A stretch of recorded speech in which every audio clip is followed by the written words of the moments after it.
Bonjour à tous, bienvenue pour cet échange consacré à la place du Val-de-Marne dans le Grand Paris, le grand projet d'aménagement du territoire qui va bouleverser le visage de l'Île-de-France dans les 20 ans à venir, par le biais d'un grand métro que vous connaissez, et puis également par des projets localisés d'aménagement du territoire, qu'on regardera de près, notamment évidemment dans le Val-de-Marne ici, pendant 45 minutes. Avec 5 intervenants.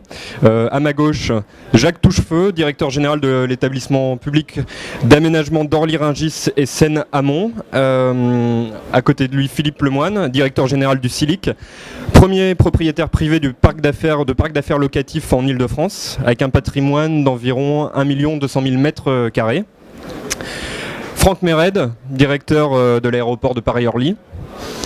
Jacques J.P. Martin, maire de Nogent-sur-Marne, conseiller général et président du syndicat Paris Métropole qui fédère une grande partie des élus de 196 collectivités locales d'Île-de-France. Et enfin Joël Guessot, directeur de l'agence de développement du Val-de-Marne. Je me tourne pour commencer vers Philippe Lemoine, je l'ai dit, directeur général du CILIC, spécialisé dans les parcs d'affaires locatifs privés.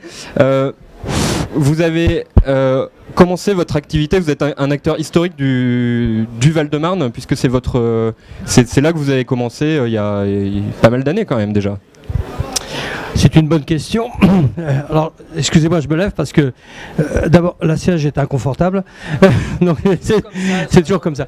Oui, oui, donc effectivement, CILIC est une société foncière qui est née à Rungis en 67 et qui a livré son premier immeuble à Rungis en 1969. Donc, vous voyez, je crois qu'on était un des plus vieux acteurs. Alors, je crois que le plus vieil acteur, en réalité, c'est pas moi, même si physiquement ça ne le paraît pas. Mais c'est ADP qui apparemment a inauguré son aéroport en 1961, c'est bien cela. Et puis ensuite il a dû y avoir Semaris et enfin nous. Alors simplement on est c'est vrai, le plus grand parc d'affaires privé, non pas d'Île-de-France mais d'Europe. Donc ça veut dire qu'aujourd'hui, le parc d'Orly-Rungis, c'est 400 000 mètres carrés existants, 350 sociétés d'implantées et près de 18 000 emplois qui travaillent. Bon, avec un parc qui se renouvelle en permanence, mais ça on vous le montrera. Alors vous verrez que sur le plan que vous voyez ici, bon, Orly-Rungis bien sûr est sur le schéma d'ensemble du Grand Paris, mais comme le sont également les opérations que nous avons développées à Roissy, Paris Nord 2, Saint-Denis, La Défense et bien sûr Orly-Rungis. Donc en fait on a accompagné le développement du Grand Paris avant que le Grand Paris existe. C'est quand même pas mal ça, hein, vous voyez, c'est assez fort. On avait deviné il y a 20 ans que le Grand Paris serait là où il est aujourd'hui. Bon, en fait c'est l'ancien département de la Seine pour être simple, hein, vous voyez. Donc c'est là où Et vous savez qu'une petite anecdote, je vous le dis comme ça, parce que comme j'ai un éminent élu à côté de moi, c'est que là où nous sommes, ça devait être la première ville nouvelle de France. Ça avait été décidé en 1931.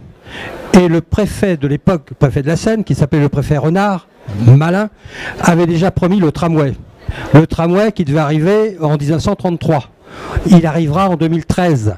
Comme quoi, vous voyez, l'État d'abord tient toujours ses promesses. Et donc on a tendance à penser qu'il faut toujours croire.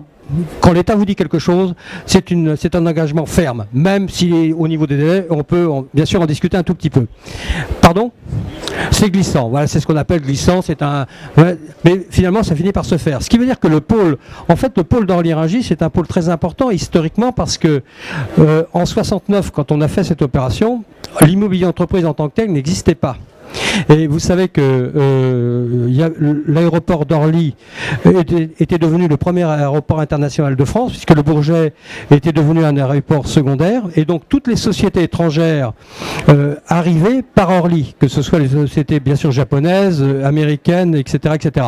On ne parlait pas à l'époque des pays émergents comme la Chine et l'Inde, qui, je vous rappelle, économiquement étaient quand même relativement faibles, donc n'exportaient pas grand-chose. Par contre, le Japon commençait à exporter énormément de matières de produits finis, alors des produits finis qui étaient finis avec, où ils avaient une notoriété qui était assez, comment dirais-je, avec une fiabilité qui pouvait être un petit peu discutable. Cela étant, ils arrivaient. C'est là où Pioneer est arrivé, et né chez nous du reste. Des sociétés américaines comme Hewlett-Packard, comme Intel, comme Digital Equipment, etc. Toutes ces sociétés qu'on connaît bien aujourd'hui et qui sont rentrées pratiquement dans l'usage que nous avons l'habitude de connaître, on ne les connaissait pas. Et c'est des sociétés qui arrivaient pour ouvrir des directions françaises et qui ne savaient pas où se mettre. Donc ils s'étaient mis tout simplement et normalement près de l'aéroport international de France. Et l'aéroport international de France, c'était Orly. Donc il s'était mis là, souvent dans des petites surfaces, enfin juste pour le fun. Microsoft est né dans 150 mètres carrés, quoi. Vous voyez, bon, et après tout le monde sait ce que c'est devenu, ainsi que Intel, etc. Donc ils étaient là, ils sont venus là, ils ont fait souche et ils se sont installés dans le sud de la région Île-de-France. En gros, en partie grâce à nous. Juste un petit point de détail, le premier immeuble, je vous l'ai dit, avait été créé en 1969 et on livrait à l'époque 5000 mètres carrés par mois. J'ai dit bien par mois. Et on n'arrivait pas à suivre la cadence parce que on avait des sociétés japonaises, américaines, canadiennes, etc. qui voulaient s'implanter là. Et comme l'immobilier en tant que tel n'existait pas, que la location n'existait pas, parce que ça peut paraître étrange aujourd'hui, mais vous ne pouviez pas louer un mètre carré.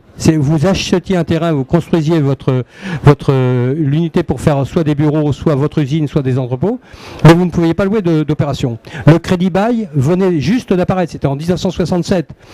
Donc vous voyez, tout cela était en train de se mettre. Ce qu'on appelle aujourd'hui la mondialisation, en réalité à l'époque, c'était tout simplement des échanges internationaux qui commençaient à prendre forme sous des formes que nous connaissons aujourd'hui, c'est-à-dire avec un commerce où des échanges de produits se faisaient très rapidement et avec des échanges également de technologies. Donc c'est pour cela qu'en réalité, là, on peut dire, sans risque de se tromper, que le véritable naissance de l'économie que nous connaissons aujourd'hui est née dans le Val-de-Marne et à Orly-Rungis en particulier. Et c'est toujours votre principal pôle d'activité si on regarde en termes de mètres carrés sur la carte qui nous est présentée? En termes de pôle, en termes de surface, oui. En termes si on raisonne en chiffre d'affaires, c'est le deuxième après l'opération de la Défense qui est devenu légèrement supérieur au pôle d'Orly-Rungis. Par contre, en termes de mètres carrés, oui. Et en termes de potentiel, il reste aujourd'hui encore le premier, et je pense qu'il le restera, parce que, comme vous le savez, on a commencé une mutation, parce qu'une opération, ça vit, ça évolue, et ça mute, bien évidemment. Et aujourd'hui, on est rentré dans une deuxième phase de cette opération, où on détruit des immeubles, pour en refaire d'autres qui n'ont pas les mêmes caractéristiques et qui ne correspondent pas aux mêmes normes de ce que nous voulons. Donc aujourd'hui, l'opération qui fait 400 000 m² mutera et je pense atteindra à terme environ entre 800 et 1 million de mètres carrés. J'ai envie de vous demander, vous qui avez l'expérience, qu'est-ce qui motive une entreprise à s'implanter à tel ou tel endroit en priorité? Alors, bon, d'abord, c'est de trouver des produits qui leur conviennent, c'est évident. Mais également, au-delà des produits, aujourd'hui, il y a également les problèmes des services. Parce qu'une entreprise seule, qui va louer uniquement des surfaces qui l'intéressent, ça ne dure pas très longtemps, parce qu'une société, c'est comme un corps humain, sa vie, ça veut dire qu'elle va être amenée soit à croître, soit à décroître dans certains cas, et surtout à avoir à proximité immédiate tous les services dont elle a besoin. Quand je dis les services, c'est-à-dire aussi bien des restaurants, bien sûr, d'entreprise, ça veut dire des services à la personne aujourd'hui, ce qui n'existait pas avant, ça veut dire des services partagés, comme par exemple des locations de voitures à l'heure, etc. Ça veut dire de trouver des salles de sport, ça veut dire de trouver des soins à la personne, ça veut dire, etc., etc. Donc tout ça, vous ne le trouvez pas dans un immeuble seul, à moins d'avoir une très grosse implantation dans laquelle vous pouvez mettre une espèce de conciergerie qui regrouperait tout cela. Ça existe, bien sûr, dans certaines opérations, mais quand vous avez des opérations qui font en moyenne entre 3 000, 5 000 ou 10 000 mètres carrés, vous n'avez pas les moyens de vous payer cela. Donc quand vous vous retrouvez dans un parc d'affaires, vous mutualisez tous ces éléments-là, ce qui vous permet de bénéficier de services que vous n'avez pas ailleurs. Alors pourquoi les sociétés viennent? Parce qu'aujourd'hui, il faut savoir que il y a une évolution qui s'est faite et que la plupart des grandes sociétés, qu'elles soient nationales ou internationales, voire même des sociétés qui sont un peu plus PME, veulent absolument être dans des immeubles qui correspondent aux normes internationales et également écologiques. C'est-à-dire la RT 2012 est importante. Ça veut dire que le Grenelle 2 de l'environnement est très important. Les gens sont très sensibles au fait qu'on respecte l'environnement parce que je crois, sans faire de politique, mais que l'écologie n'est ni de droite ni de gauche, elle est citoyenne et qu'aujourd'hui tout le monde se sent concerné par cela et surtout les entreprises qui se sentent concernées. Je vous assure qu'aujourd'hui il n'y a pas une entreprise importante qui ne se soucie pas de voir où elle rentre et dans quelles conditions elle rentre et si l'immeuble correspond bien aux normes actuelles et qui respecte absolument l'écologie. Quand je dis respecter l'écologie, c'est-à-dire bien sûr en termes d'isolation thermique, en termes de récupération des eaux pluviales, en termes de etc. etc. Donc c'est un élément très important et qui va rendre dans les années à venir une accélération de l'obsolescence des opérations. On peut parler aussi du transport en deux mots sur alors, le bien territoire entendu, du Val-de-Marne. Là également, d'une façon écologique, respecter le CO2, etc., etc. Il est évident que les éléments structurants sont de plus en plus importants, et notamment les transports en commun qui vont permettre aux personnes de ne pas utiliser leur voiture. Donc également, c'est aussi pour eux une économie. Il faut être réaliste, c'est-à-dire que tout est dans tout, mais également de se rendre plus facilement, sans bouchon. Avec des délais qui sont des délais tout à fait raisonnables sur des opérations. Bon, vous savez qu'avant, sur Orly-Rungis, il y avait un RER, le RERC, dont je ne vous fais pas de dessin, mais enfin, c'est pas la ligne la mieux cadencée de France, ça se saurait. Et le fait d'avoir pris que la décision de prolonger la ligne numéro 7 de métro qui se connectera sur la ligne, sur la gare Fraternelle et ensuite sur Orly et qui aura à l'intérieur de notre opération 3 arrêts, c'est évidemment un élément très important. Parce que je vous rappelle que sur cette opération aujourd'hui, vous avez 18 000 personnes qui travaillent, donc ce qui n'est pas rien. Et aujourd'hui, donc, sans tenir compte de ce tramway, on a en gros 75% des gens qui viennent en voiture. Bon, ce que nous espérons tous, bien évidemment, c'est que le fait que ce tramway arrive, ça va permettre de baisser d'une façon très significative les gens qui viennent en voiture et que ceux-ci utiliseront les transports en commun. Ce qui sera évidemment un avantage tout à fait considérable pour les gens, mais également pour l'écologie en général, quoi. Et vous voyez, le tramway sera très beau du reste, hein. Je vous l'ai mis, il sera... Pour rester sur le sujet des transports, Jacques J.P. Martin, vous êtes conseiller général du Val-de-Marne, je le disais, notamment, et aussi maire de Nogent. Il y aura aussi, outre le tramway, le grand métro, le Grand Paris Express, comme on l'appelle, qui passera évidemment par le Val-de-Marne. D'ailleurs, les premiers travaux, le premier tronçon sera construit dans le Val-de-Marne. Ça, c'est un atout sur lequel on peut s'appuyer. Et à quelle date il arrivera ce métro dans le Val-de-Marne? Si je donne une date et que je reviens l'année prochaine, vous me demanderez quelle est la nouvelle date. Non, ce que je veux dire, c'est que dans ce projet de réseau express, il y avait forcément la desserte des deux grands aéroports, dont Orly. Même si quelques personnes imaginent de mettre Orly au Havre ou ailleurs, je ne sais pas. Mais ça, tout est possible en France, on est capable même de démonter ce qui marche bien, ou ce qui a des potentialités importantes. Non, ce que je veux dire, c'est que Orly doit être désenclavé, parce que nous sommes enclavés à Orly. Le tramway T7 va apporter beaucoup de positifs au plan des transports, mais l'objectif, c'est d'avoir le prolongement de la ligne 14, et aussi de se connecter sur le réseau du Grand Paris qui, logiquement, et cela a été confirmé hier à l'occasion du conseil de la Société du Grand Paris, à l'occasion de l'inauguration des locaux de la SGP à Saint-Denis, il a été confirmé les dates suivantes: début des travaux dans le secteur sud, c'est-à-dire dans le tronçon sud, celui d'Orbival, parce que ça aussi, il faut aussi donner au Val-de-Marne ce qui est au Val-de-Marne, c'est que le réseau express, il a été peut-être pensé à un moment de façon théorique, mais de façon pratique, il a été mis en œuvre et vraiment promu par l'association Orbival que le président du Conseil général préside. Je suis à ses côtés et vous voyez que nous savons travailler ensemble quand il s'agit de l'intérêt général en tant que secrétaire général. Donc nous avons obtenu le fait que le réseau, les travaux commenceront dans le Val-de-Marne. Ils commenceront dans ce secteur-là, c'est-à-dire en amont plutôt du côté d'Issy-les-Moulineaux, Malakoff, pour aller par tronçons successifs, parce qu'il y aura 3 tronçons, jusqu'à Noisy-le-Grand-Champ. Donc il commencera fin 2013. C'est l'objectif en tout cas qui a été donné à la SGP.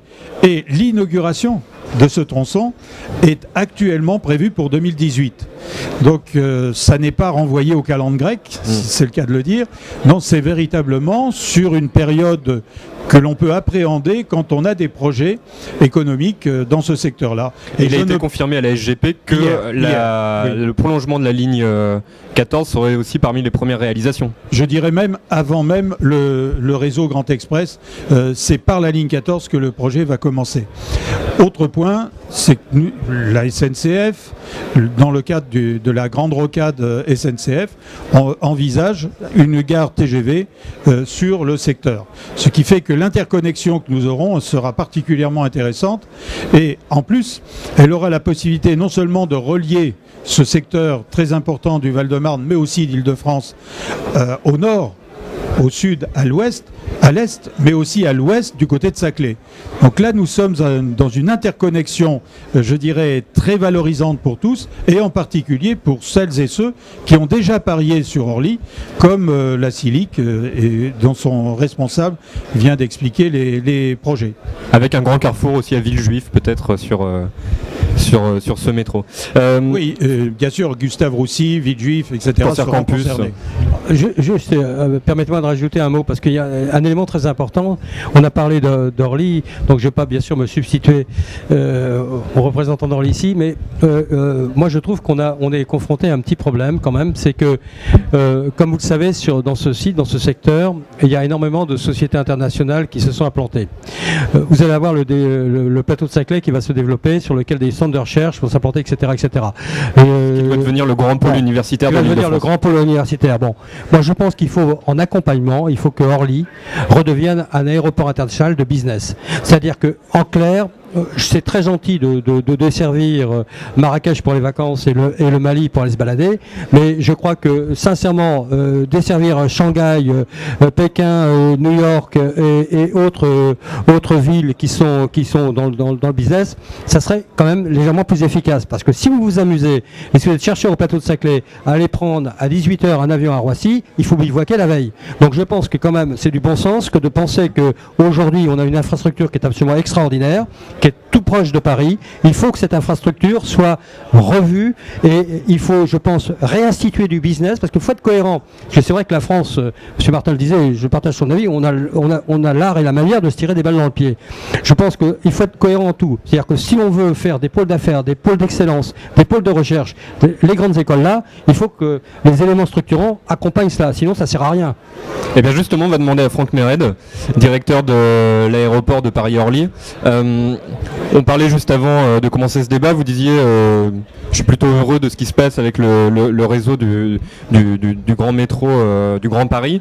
On l'a compris parce que J.P. Martin l'a un petit peu exposé que Orly reprenait une place centrale dans le Grand Paris avec ce projet. Les études disent qu'on pourra rejoindre Saint-Denis à Orly en 35 minutes à peu près, aller dans le cœur du Paris en moins de 30 minutes forcément. Philippe Lemoine vous posait la question, qu'est-ce que doit devenir Orly dans les 20 ans? Que deviendra Orly dans 20 ans? Qu'est-ce que sera Orly dans 20 ans? Donc, on a déjà une tendance qui s'est amorcée depuis quelques années. La tendance qu'on constate, c'est un recul du trafic domestique. Donc la part de vol vers la France diminue. Logiquement, c'est aussi lié au développement du réseau TGV et on l'accueille comme une bonne nouvelle. On a une stabilité du trafic vers l'Afrique. On a une augmentation très forte du trafic sur l'Europe, qui sont de gros partenaires économiques de la France, avec un dynamisme très soutenu en particulier sur l'Espagne, mais aussi des lignes récentes sur l'Angleterre. Aujourd'hui, une ligne nouvelle a été mise en service sur Orly. Donc ça fait partie de ce dynamisme où la part de destination business se redéveloppe depuis quelques années. Elle se redéveloppe, on est aujourd'hui à une quote-part de 40%. 40% des personnes qui voyagent à Orly voyagent pour un motif professionnel. Ce qui est un taux élevé pour un aéroport, qui est lié aussi à sa proximité par rapport à Paris. Une grande métropole internationale comme Paris, l'aéroport est un de ses outils pour communiquer avec le reste du monde, et Orly en fait partie. C'est-à-dire que vous êtes un des aéroports les plus business qui existent en Europe? En proportion, les 40% de clientèle à faire font qu'on est dans les taux les plus business d'Europe. Ensuite, les évolutions. Les compagnies aériennes, c'est des entreprises, elles mettent des lignes là où il y a du business à faire. Et donc si jamais l'accessibilité s'améliore ou que l'environnement proche, la demande est là, elles développent des lignes. Les lignes les plus récentes qu'on a eues, c'est des entreprises qui ont aussi leur siège à proximité de l'aéroport et qui ont trouvé une facilité à voyager au départ d'Orly, puisque les temps de transport en Ile-de-France sont aussi extrêmement longs. Donc si on est à 5 km d'Orly ou à 10 km d'Orly, c'est un atout d'avoir un aéroport à proximité. Et pour nous, le Grand Paris, donc c'est un développement à mon avis stratégique majeur, avec 3 couches. La couche tramway, qui est le capillaire, c'est-à-dire bien intégrer Orly par rapport à son environnement proche, et ça fait qu'on est un territoire cohérent, on n'est pas un îlot au milieu d'un environnement complètement différent. Donc le tramway nous interface complètement avec l'environnement proche. C'est le T7, donc c'est pas une promesse pour un jour, le chantier est en cours, on le voit si on va sur site. Le T7, donc c'est une réalité. Ce sera probablement la ligne 5 aussi, qui nous desservira aussi en complément sur la partie est de la plateforme. Ça, c'est le réseau capillaire qui fait qu'on est un bloc homogène assez conséquent, avec une grosse capacité pour les entreprises pour se développer, tout autour de l'aéroport et avec l'aéroport. La deuxième couche, c'est le Grand Paris avec les métros, être desservi par la ligne 14. Aujourd'hui, la desserte en transport en commun des aéroports parisiens est pas très bonne. Et pas très bonne par rapport aux autres grandes métropoles internationales. Avoir un aéroport desservi par un métro automatique, rapide, à forte cadence, métro, qui dit métro, dit desserte avec le centre de Paris à plusieurs points, fait qu'on devient un aéroport aussi facile d'accès que les grands magasins. Et donc ça donne une accessibilité pour l'aéroport qui est extraordinaire. Et là, on passe de très mal desservi à très bien desservi. Et donc c'est cette deuxième couche qui fait que ce territoire qui a son homogénéité est parfaitement accroché à Paris, à grande capitale internationale. Et la troisième couche, j'en ai que 3, c'est le TGV, puisque le Grand Paris prévoit une gare TGV sur l'aéroport. Une gare TGV sur l'aéroport, ça veut dire plusieurs choses.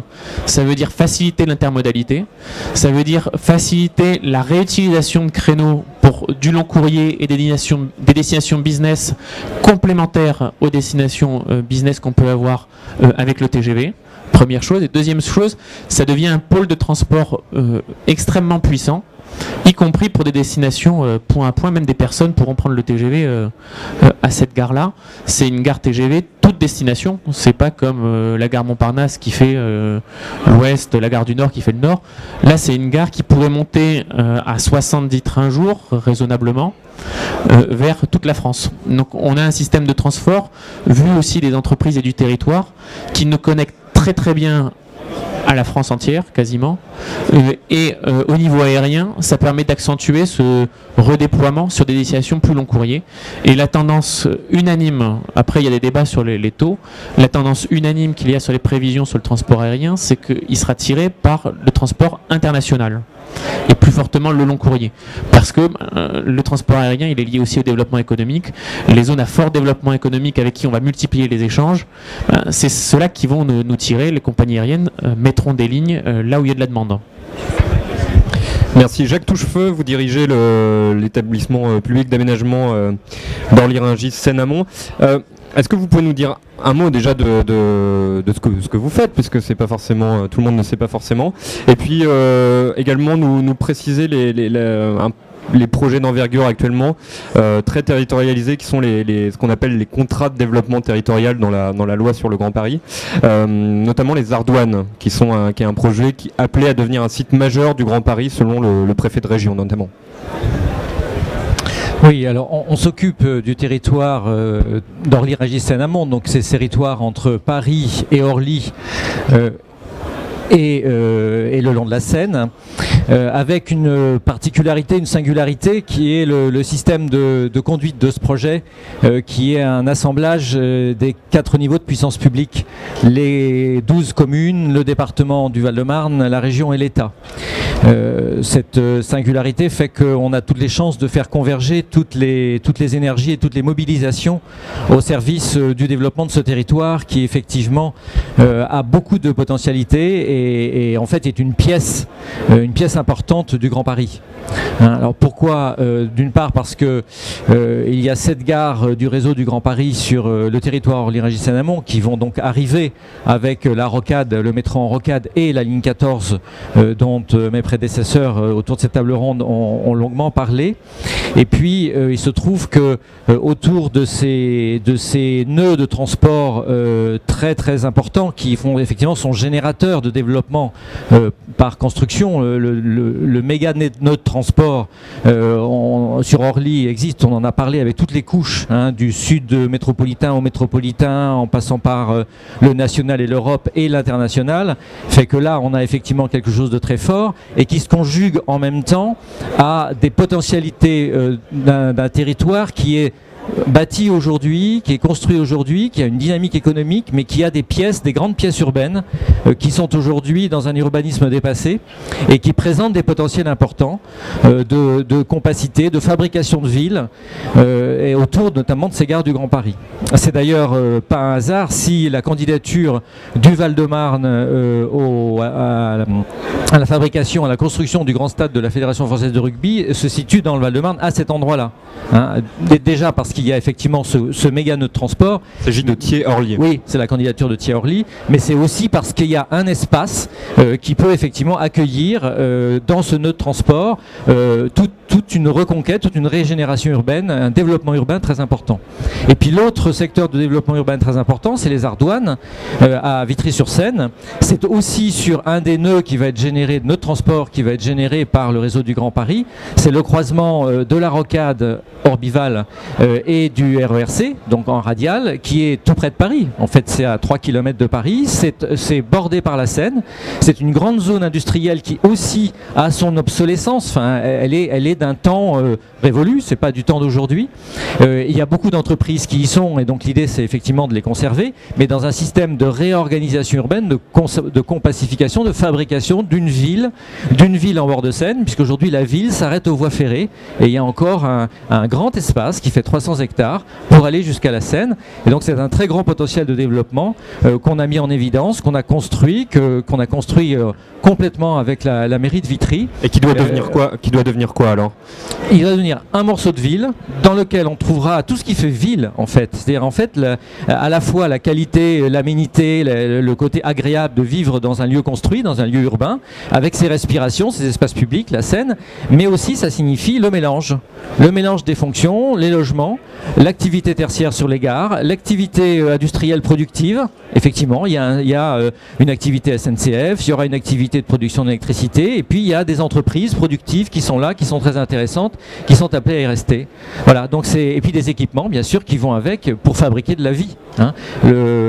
Monsieur Lemoine parlait tout à l'heure de ce qui attire les entreprises, c'est aussi les conditions de vie. Dans un lieu, il n'y a pas que le boulot, il y a aussi la capacité de faire ses courses, d'aller au restaurant à midi, de conciergerie, etc. Voilà, c'est de fabriquer de la ville mélangée. C'est ça l'objectif. Et très prochainement, on va lancer les premières étapes très significatives de ce projet avec des AC d'1 million et de 600 000 mètres carrés. Je rebondis sur l'idée de qualité de vie avec vous, Joël Guessot, directeur de l'agence de développement du Val-de-Marne. C'est vrai que quand on est salarié, si on pense aux salariés et pas seulement aux chefs d'entreprise, on a aussi envie de travailler dans un endroit agréable. Est-ce que le Val-de-Marne répond à cette définition? Est-ce que ça peut être un atout pour les chefs d'entreprise?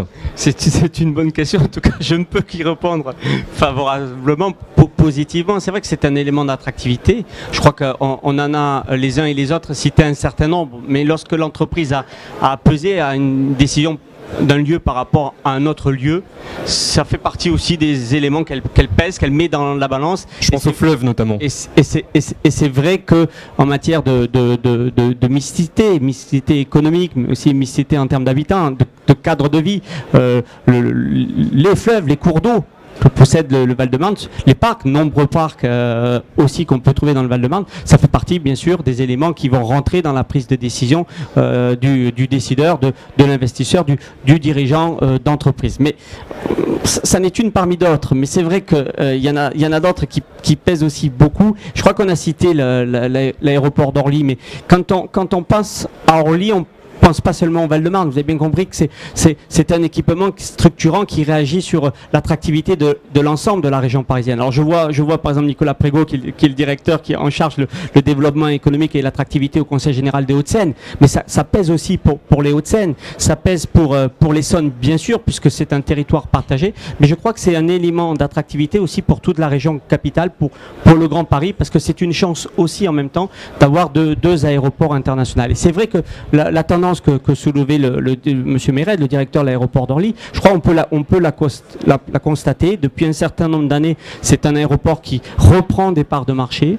dont la vocation est plus internationale qu'elle pouvait l'être les années auparavant, précédentes, et c'est vrai que les liaisons aériennes nouvelles et très business qui ont vu le jour sur New York, sur Washington, aujourd'hui une nouvelle liaison aussi sur l'Asie sont importantes parce que l'économie, notre capacité pour le Grand Paris, pour l'Île-de-France à attirer, à capter ce qu'on appelle les investissements directs étrangers, enfin à capter des investissements mobiles, dépend aussi de notre capacité à avoir les meilleures liaisons pour assurer justement les relations économiques et commerciales. C'est très important au niveau européen.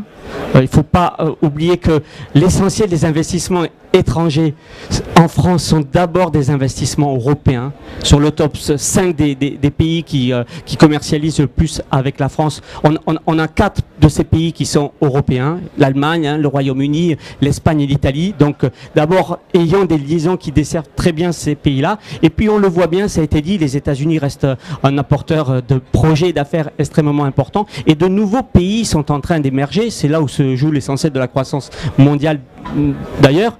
Bon, avec la Chine, avec l'Inde, la Chine d'ailleurs qui pour la première fois est rentrée dans le top 10 des pays investisseurs en France. Il devance même le Japon. Donc pour vous dire l'importance de ce pays-là dans l'économie mondiale, c'est très important, je crois, que l'aéroport d'Orly offre à l'avenir, hein, et pas dans 20 ans, dans les mois qui viennent, dans les petites années qui viennent, des liaisons aussi avec ce continent et des liaisons business, parce que je crois que ça va contribuer, un peu comme on pouvait le vivre il y a quelques années avec la Silic, à attirer de très grandes entreprises et des entreprises à forte notoriété internationale. Donc oui, le cadre de vie, c'est un point fort du Val-de-Marne, peut-être par rapport à d'autres territoires, mais ce qui pèse aussi, et c'est aussi un point fort du Val-de-Marne, c'est aussi ces éléments d'attractivité, et puis bien sûr le coût foncier, le coût immobilier. Et là, vous savez que le Val-de-Marne, hein, pardon pour nos amis des Hauts-de-Seine et de Paris, c'est le département le plus compétitif de la région parisienne. Jacques J.P. Martin, juste une question sur le logement également. Où en est-on au niveau du logement dans le Val-de-Marne? Est-ce qu'il subit la crise du logement comme dans toute l'Île-de-France très fort, ou est-ce qu'il y a un petit peu moins? Parce que c'est aussi important pour les gens qui veulent s'établir dans le département.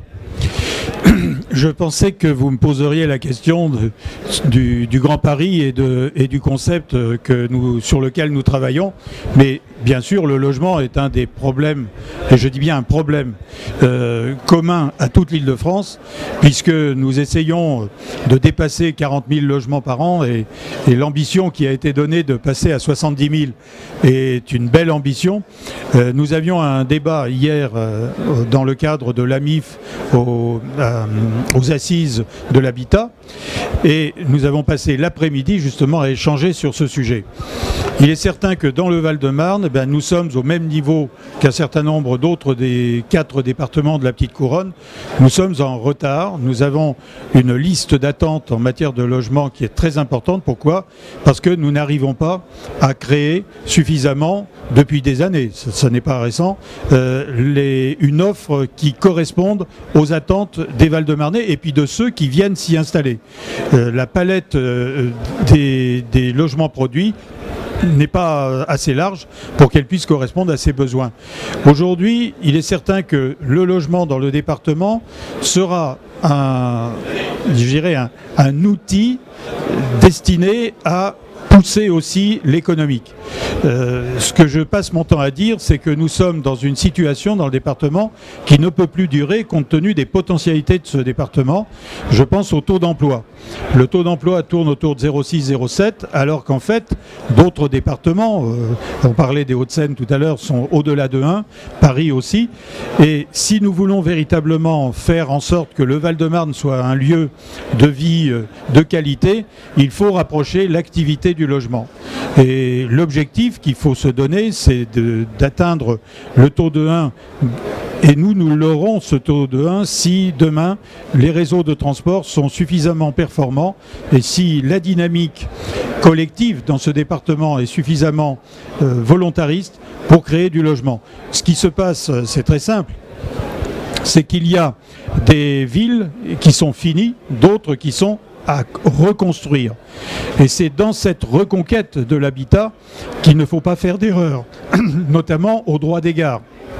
Un certain nombre de personnes pensent que dans les contrats de développement territorial qui sont associés aux gares, il y a là matière à créer du logement. Mais attention, il ne faudra pas créer que du logement. Il faudra faire de ces pôles des quartiers de ville et non pas des éléments, je dirais, rapportés au tissu urbain existant. Donc, à cet endroit-là, on aura peut-être la chance de rapprocher l'activité du logement. Ce qui est sûr, c'est que la dynamique doit être collective. Et au sein de Paris Métropole, nous avons une commission qui a particulièrement bien travaillé sur ce sujet, qui a produit un certain nombre de propositions qui sont remontées, ces propositions, y compris au niveau du ministère et puis du Parlement. En clair, nous venons de passer un accord. Je vous donne un exemple. Nous venons de passer un accord avec le préfet de région qui, tous les ans, vous envoie une carte avec la territorialisation de l'offre de logement. Cette territorialisation de l'offre de logement est faite sur des territoires homogènes, mais elle n'est communiquée aux collectivités qu'individuellement. Telle ville, il faudra construire tant de logements sociaux, tant de logements en accession, etc. Nous avons obtenu un accord qui consiste à ce que dans ces territoires-là, ce soit les maires qui collectivement feront la répartition entre leurs collectivités dans les années à venir. C'est-à-dire qu'en fait, si vous avez par exemple un objectif de 3000 logements sur un territoire, d'ailleurs il y en a quelques-uns qui sont dessinés sur la carte qui est derrière nous, eh bien les collectivités se réuniraient et sortiraient non pas un PLH sectorisé, mais un PLH territorialisé. De façon à ce que nous ne fassions pas l'erreur de continuer à construire du logement social là où il y a déjà plus de 40 ou à 50% de logements sociaux et à ne pas construire de logements sociaux là où il n'y en a que très peu. L'objectif, c'est d'avoir une répartition, d'aller vers la mixité sociale par la mixité de l'habitat et ça, les adhérents de Paris Métropole sont prêts à s'engager dans ce domaine. Ce qui est formidable, c'est que là, nous sommes dans la révision du SRIF, du schéma directeur de la région Île-de-France. Comparé à celui que nous révisons il y a 4-5 ans. À l'époque, parler de logement, de densification, d'intensité urbaine, c'était un mot grossier, surtout dans la petite couronne. Tout le monde avait peur de la densification et de l'intensité urbaine. Aujourd'hui, dans la révision du SRIF, ce qui est formidable, c'est que plus personne ne conteste le principe de construire du logement. Pourquoi ? Parce que c'est devenu un de nos handicaps aujourd'hui et il faut que nous réglions, on ne va pas le régler avec une baguette magique, c'est évident, mais il faut qu'on le règle dans les 5 à 10 ans qui viennent, tout au moins qu'on inverse les tendances parce que il est là, c'est primordial pour le développement de la métropole parisienne. Jacques Touchefeu, je me tourne vers vous pour vous parler d'un pôle qui se situe dans le Val-de-Marne, qui a été identifié par le ministre, le secrétaire d'État au Grand Paris à l'époque, Christian Blanc. C'est le pôle biotech santé. Le Val-de-Marne est censé être très innovateur en la matière.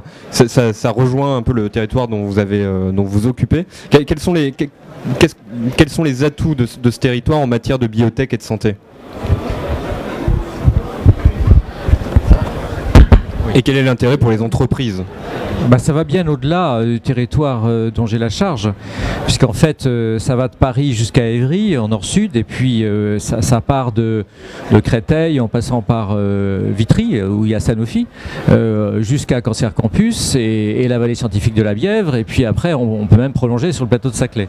Donc c'est un grand système territorial du sud francilien sur lequel effectivement l'identité biotechnologie est imaginée pour justement renforcer par les phénomènes de synergie et de cluster un lieu puissant dans lequel au niveau mondial l'Île-de-France peut trouver sa place et sa position. Donc en fait c'est plutôt un chaînage de lieux je dirais de concentration des activités biotech dans les interfaces entre la recherche, la clinique, enfin les hôpitaux, les entreprises et les systèmes d'incubateurs, et puis pour aller vers la production générique en quelque sorte. Et c'est ces synergies-là qu'on essaie de construire en imaginant des lieux ad hoc comme la pépinière des Barmonts à Cancer Campus, comme l'IPHE qu'on envisage sur les Ardoines, je dirais dans la proximité de Sanofi, mais en couplant la question des biotech santé avec les biotech appliquées à d'autres domaines qui en ont besoin aussi, comme les matériaux, comme les écoactivités.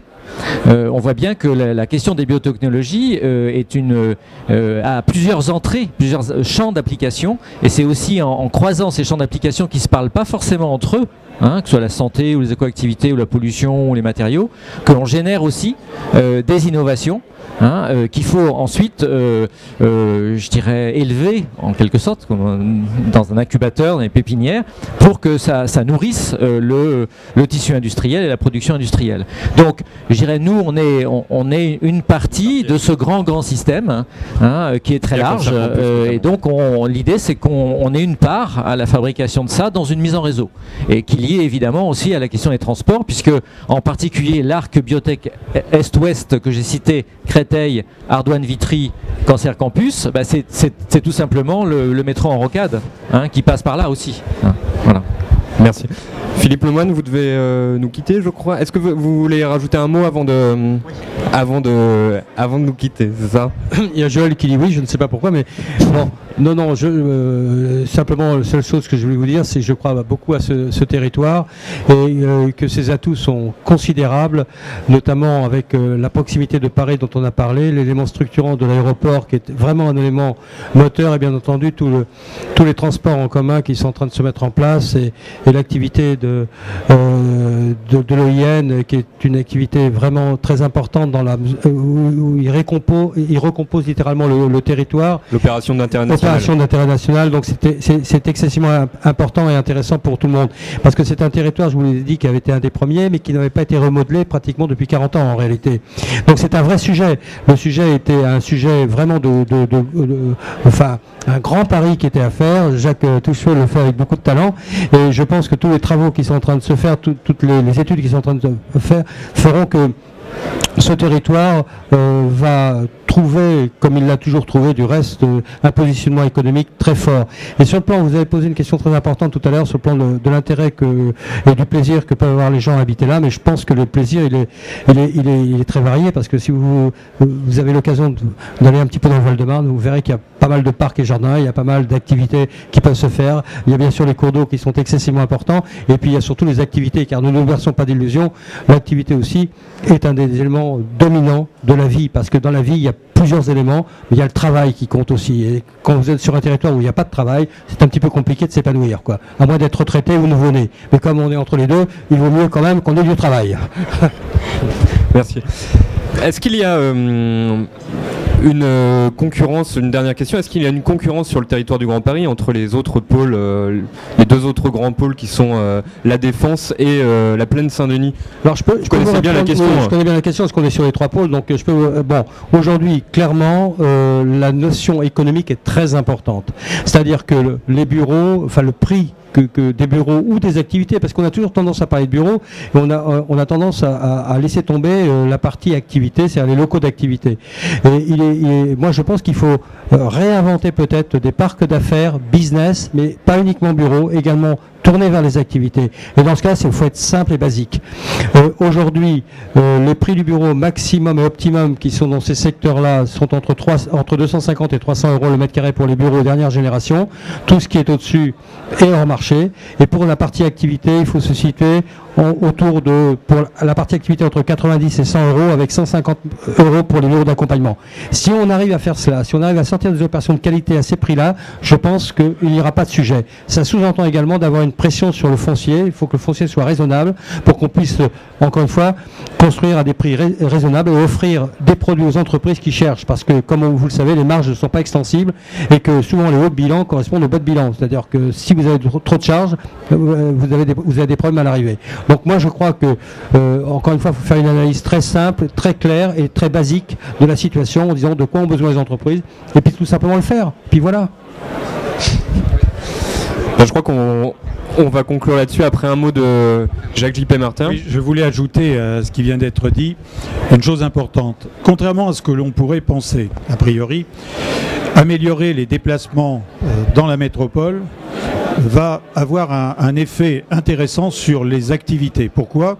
Parce que nous allons désenclaver des territoires qui aujourd'hui étaient absents dans le tour de table en matière d'activité, et en le désenclavant, on va pouvoir rééquilibrer les possibilités, les potentialités tout autour de Paris, puisque on constate depuis des années que la centralité progressivement est passée de Paris à la banlieue, et une certaine banlieue qui est très dynamique. L'autre point que je voulais signaler, c'est la notion de département comparée au territoire. Il faut savoir une chose, c'est que, d'ailleurs l'OIN le démontre, il faut savoir une chose, c'est qu'aujourd'hui nous devons raisonner en territoire de projet qui dépasse les limites administratives de nos départements pour être complémentaires, pour mutualiser un certain nombre de potentialités dans des filières déterminées. Ce qui vient d'être dit sur la santé, sur l'agroalimentaire, etc., démontre que nous devons sortir de nos frontières administratives. Et au sein de Paris Métropole, nous faisons que cela. Par contre, nous ne remettons pas en cause la structure institutionnelle existante, parce qu'on ne peut pas tout faire en même temps. Il faut partir d'un existant qui existe, qui a des potentialités de gestion au niveau notamment de la proximité. Et je regrette d'avoir entendu ce matin une déclaration un peu intempestive et un peu trop prématurée du MEDEF qui annonçait qu'il fallait faire disparaître les départements de la petite couronne. Nous, au sein de Paris Métropole, nous ne sommes pas du tout sur ce schéma-là. Nous sommes sur un schéma complètement différent qui doit être celui des territoires, c'est-à-dire des territoires qui ressembleront progressivement à des villes et non pas à des territoires simplement d'activité ou d'habitation. Et ensuite, nous verrons bien. Il ne faut pas aller trop vite.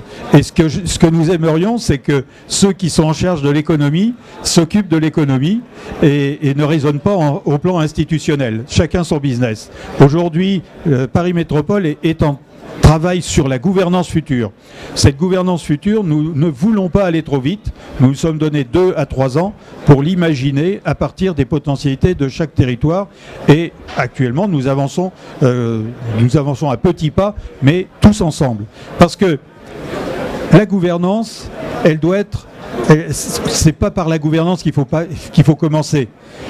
La gouvernance doit être au service d'un projet.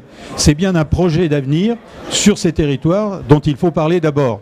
Les potentialités, les atouts de ces territoires, il faut les mettre en valeur et les utiliser et les mettre en œuvre, comme cela a été dit tout à l'heure. La gouvernance viendra ensuite. N'allons pas trop vite, parce que ce qui serait dramatique, c'est de continuer ce petit jeu que nous aimons en France, c'est d'abord de parler de choses qui nous échappent, c'est-à-dire des choses de l'institutionnel, alors qu'en fait on a d'autres problèmes à régler aujourd'hui. C'est la mise en œuvre d'une politique économique, d'une politique sociale, essayer d'avoir plus de solidarité entre les territoires des 4 départements, en tous les cas, de Paris, puisque sont Paris et les 3 de la petite couronne. C'est d'abord ça dont il faut parler. Et ce que j'adore dans ce qui se passe actuellement, c'est que, en réalité, le tour de table aujourd'hui au chevet du Grand Paris, il est enfin équilibré. Ce sont les habitants, les élus, le monde économique et l'État. parce que rien ne se fera dans cette grande métropole sans que l'État ne soit présent. Et tout récemment, avec Paris Métropole et le préfet de région, nous avons mis sur les fonds baptismaux le label Grand Paris, qui sera dans très peu de temps mis en œuvre et qui sera là pour décerner justement des Oscars ou des potentialités à la fois sur des projets mais aussi sur des territoires. Donc nous sommes au départ d'une grande aventure, mais ce que je veux dire, c'est partons des territoires pour construire cette grande aventure et ne parlons pas de l'institutionnel qui viendra bien après. Oui. Non, mais très court, parce que c'est clair que le président. Et Franck Méred après. Oui, c'est ça, du président Martin pouvait être aussi le mot de la fin, donc je passerai la parole à M. Méred ensuite. Non, on voit bien, parce que la tendance elle est bonne en ce qui concerne l'aéroport d'Orly qui reprend des parts de marché et qui devient plus international. On voit que la tendance est bonne aussi à l'échelle de l'agglomération parisienne, ce qui se dessine, que vient très bien d'expliquer M. Martin va dans le bon sens en termes d'attractivité, puisqu'il peut y avoir de l'émulation, de la stimulation, peut-être un peu de compétition au niveau endogène. Au contraire, parce que ça fait du bien, oui, le terme, et je crois, et le bon, ça permet à chacun de valoriser ses compétences et de travailler au mieux. Alors, on essaye, à l'échelle du Val-de-Marne, nous aussi, on a un label, c'est Val-de-Marne générateur de vitalité économique. Ça n'empêche pas que tous les territoires du Val-de-Marne soient réunis sur ce lieu pour promouvoir l'ensemble de l'attractivité. On le voit bien, ça a été dit beaucoup de fois, et ça sera dit beaucoup de fois dans le CIMI, que aujourd'hui, l'échelle, elle dépasse d'une certaine manière. Il faut savoir dépasser les frontières, dépasser les clivages. Et qu'aujourd'hui, la question, c'est plutôt d'affirmer une échelle pertinente dans la compétition internationale. Parce que s'il y a compétition, c'est plutôt à cette échelle-là que la compétition s'exprime. Aujourd'hui, Paris, le Grand Paris, c'est très bien qu'il y ait un label qui voit le jour. Moi, j'aimerais que les opérations du Val-de-Marne soient toutes labellisées du Grand Paris. En tout cas, le plus grand nombre d'entre elles. Parce que la compétition, elle se joue à cette échelle-là. Aujourd'hui, les places émergentes en Europe, le développement d'un certain nombre de grandes métropoles européennes, ce qui se passe à l'échelle internationale. On a parlé de l'Asie tout à l'heure, on aurait pu parler du Brésil aussi, par exemple. C'est à ce niveau-là que se joue la compétition internationale. Et je crois qu'on a un vrai intérêt, nous, les Hauts-de-Seine, la Seine-Saint-Denis, Paris, le Val-de-Marne, à se rassembler, à se mobiliser pour que dans la compétition internationale, on puisse encore progresser, gagner des parts de marché et capter un certain nombre d'investissements mobiles, puisqu'on sait qu'une grande partie de l'économie mondiale se joue aussi dans ce domaine. Voilà. Franck Méred, je vais essayer pas de compétition avec Roissy. Alors, pas de compétition du tout avec Roissy. Il y a un enjeu majeur. On a vu qu'il y avait énormément de projets qui permettaient de renforcer Paris comme pôle international. Nos concurrents, pour nous, effectivement, ils sont pas juste à côté. C'est d'autres pays. C'est comment faire pour que Paris, le Grand Paris, soit un élément attracteur. Donc, de grands projets pour ça. Deuxième idée importante, de la visibilité. C'est essentiel pour tous les acteurs économiques. Quand vous êtes une entreprise, vous investissez, vous faites des choix, c'est pas pour 6 mois, 1 an. Même si le planning n'est pas exactement garanti, savoir vers où on va, qu'est-ce qu'on va avoir comme outil. Le Grand Paris est un élément majeur, à mon sens, de visibilité. C'est-à-dire qu'on a une feuille de route pour l'avenir, et si on fait un choix quelque part, on sait ce qu'on va avoir pour la suite. D'autres grandes métropoles l'ont fait. Paris, je pense, avait besoin de le faire, et l'a fait avec ce côté un peu d'union forte qui est nécessaire. Troisième idée, je finirai juste là-dessus, on n'est pas que à dire demain ça ira bien, mais aujourd'hui on n'a rien à vous montrer. Aujourd'hui il y a énormément de choses déjà concrètes qu'on voit. Alors moi je parle du territoire le plus proche que je connais. D'un point de vue aéronautique, on a 142 destinations régulières au départ d'Orly vers le monde, donc c'est déjà une bonne base. On voit que dans les offres de services, des grandes marques, des grands opérateurs ne vont pas n'importe où. Ils choisissent, et récemment, donc au cours du dernier mois, on a ouvert sur Orly un restaurant La Durée, un site Nespresso, qui sont des entreprises qui gèrent la rareté, qui ont choisi de se mettre là en se disant qu'il y avait la matière dès à présent à avoir une activité économique pertinente.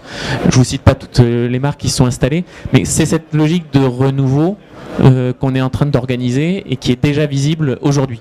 Et puis le dernier point, mais qui sort de mon champ aéronautique, c'est que moi je trouve que autour de l'aéroport, il y a énormément de capacité à offrir des bâtiments de dernière génération, BBC, extrêmement efficaces.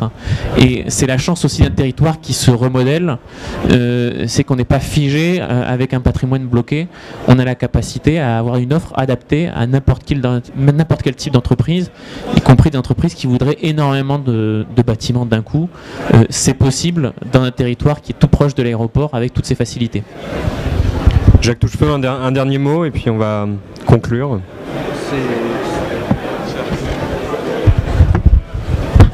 C'est juste un dernier mot d'information très pratique pour celles et ceux qui sont intéressés pour connaître un peu mieux les projets de l'opération Orly Rungis en amont. Notre stand est juste au-dessus. Voilà, c'est très pratique. Ça ne sera pas sur valmar.com. Bien, merci beaucoup de nous avoir écoutés jusqu'au bout. Merci à tous d'avoir participé. Et merci au rédacteur en chef. Merci vous êtes livré à cet exercice Mégalopolis, puisque l'on parle, c'est vraiment le magazine du Grand Paris. On parle souvent des sujets qu'on a pu aborder. Qui est disponible au stand derrière moi. Donc merci à nos intervenants et à vous-même.